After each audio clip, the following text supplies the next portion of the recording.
morning on my way to KLIA, already in Malaysia, and a bit of a big trip today and tomorrow. We're heading to Kuching today with my colleague Daniel Tan, some of you might know, and from Kuching we're going to a place called Sandakan, which is in Sabah. Doing that this afternoon and night in Sandakan, checking out a couple of golf courses in Sandakan, and then back to KL tomorrow evening. So pretty quick 36 hours, just about 5:15, so it's pretty early, that's why it's a bit dark. And yeah, it should be a good 36 hours, and then for the rest of the week here at KL. So hopefully I get some shots of some golf courses, maybe speak to a couple of people. We'll see how we go, but yeah, I'll leave it at that for now. So we made it to Sarawak, to Kuching. We're at Sarawak Golf Club here with Henry. Here's my other colleague, Svenel. So we were just talking before in the clubhouse about the rainfall, and it's really interesting because at the moment in Australia there's unseasonal rainfall. What do you get, Henry? So we are here in Kuching. Recently we just sort of officially announced that the highest rainfall in the country. We are over 5,000 millimeters a year. We just recorded, we exceeded the past 10 years record for annual rainfall. About 4 weeks ago we had overnight rain of 385 millimeters. Overnight? Overnight, yeah. And most part of the golf course was flooded, and we need to take 3 days to drain off completely the excess water. Yeah. And that's the biggest reason is the soil on the fairways is the white, you're saying, so like a white clay? Yeah. On top of the rainfall, we have issue on the ground condition.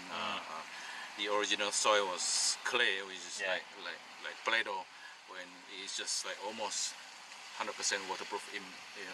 The water can flow down with on top of that huge amount of rainfall. Yeah, which actually even in America and Australia and England, there's soil types like that as well. So it's a challenge. Soil in fairways is a big challenge. You gotta have the right soil, right?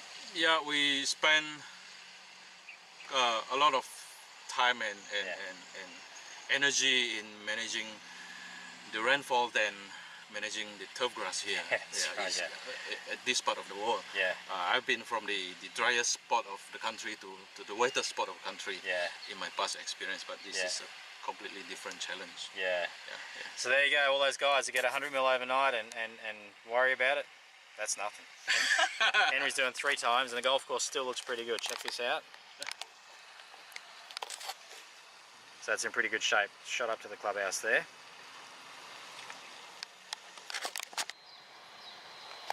So yesterday afternoon we arrived here in Sandakan. Sandakan is in Sabah, so we've gone from Kuching in Sarawak yesterday morning. A little flight over to KK to change planes, and then KK to Sandakan. So quick little history on Sandakan. Sandakan in the First World War was actually basically taken over by the Japanese and used as a prisoner of war location. So there's a lot of Anzacs actually that were prisoners here. Unfortunately a lot died here, and there's a big memorial service on Anzac Day every year, so that's quite good. In fact, the owner and his little team, I guess his little committee, were out for dinner with them last night, and they were telling me that they have a big Anzac Day service every year. Actually really nice to go out with dinner with them. They're nice people, and wow, just crazy actually, crazy night, good conversation. So anyway, we're here at Sabuga Golf Club in Sandakan. So it's just recently been rebuilt, maybe about a year old, and it's a Nelson Hayworth design, and it is really a hidden little gem. It's just 9 holes now, 9 holes of an 18-hole project, and I believe in the near future they're going to do another 9 holes and complete the 18. But so you can play 18 on this course. They've got 2 sets of tees on each hole. So you can do 1 9 and then go back and obviously start from 10 from a different set of tees. So that's quite an interesting concept, but it's a really nice little golf course, really nice layout, and yeah, Nelson Hayworth done a really good job. They've got a little feature here. This is well, it's the 18th green, if I got that right. 9th green. This is 9th green, I think. 9th green. There, little island green. You might recognise that from another little small little club called TPC Sawgrass. So that's I think this one is, they tell me, a little bit bigger than the Island Green at TPC Sawgrass. But yeah, really, really cool little golf club, and the owners here are really great people, and yeah, it's a bit of fun, and they've got a nice little clubhouse just over there, open air, which is fairly common in Asia. And today the weather's not looking, the clouds are coming over, but we'll get some shots anyway out in the golf course shortly. Yeah, I can't wait to show you this golf course. It's just a hidden gem, actually, a real hidden gem.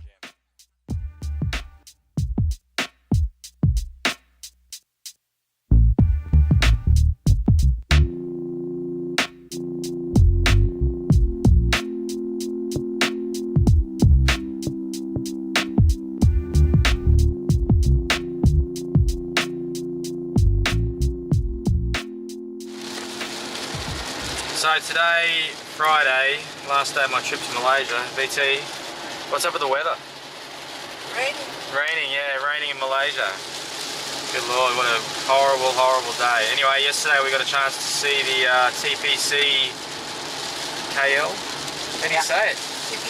TPC KL. Formerly KL Golf and Country Club. KLGCC, I've forgotten already. So good facility. Nizam, superintendent there, actually just became the first superintendent in Malaysia to be certified by the GCSAA, right? Yeah. And well, TPC KL is the first TPC course outside. Well, not outside America, but in Asia anyway. I think there's other ones in Dominican Republic. I think it's a TPC. Yeah, first in Asia, but not outside America. There's a couple other ones outside America. Anyway, there's a bit of. So that's quite good. We're going to do a trial there with some Xeon. So we'll be able to see that next week or two. But anyway, enjoy the rain, I guess. Where are we going now? Nilai Springs. Nilai Springs. Yeah, we won't be going on the golf course, that's for sure. Time for coffee. It's very tasty. Oh, it's horrible, look at it.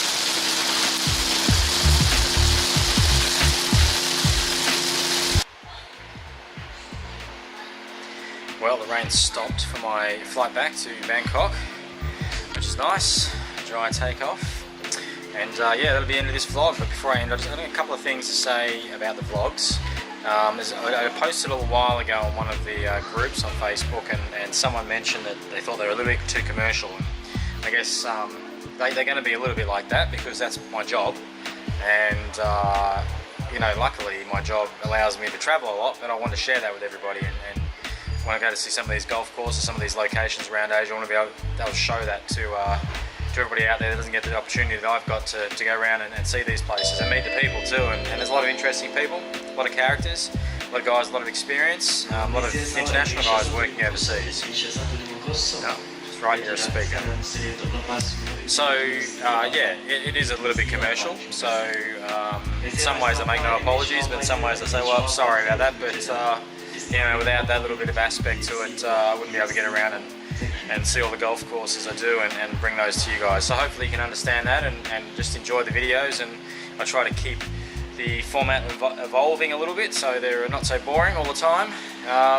Yeah, but look, like I say, just want to get everybody to see what's going on out there in the world in golf courses, because there is plenty going on and plenty of exciting things. So hopefully I can bring those to you in the next, well, the rest of the year, throughout the year. We've got lots and lots of stuff going on. So yeah, just sit back and enjoy them. Don't worry about the commercial part of it so much. I'm never going to do a pitch, that's for sure. I'm never going to do a big sales pitch.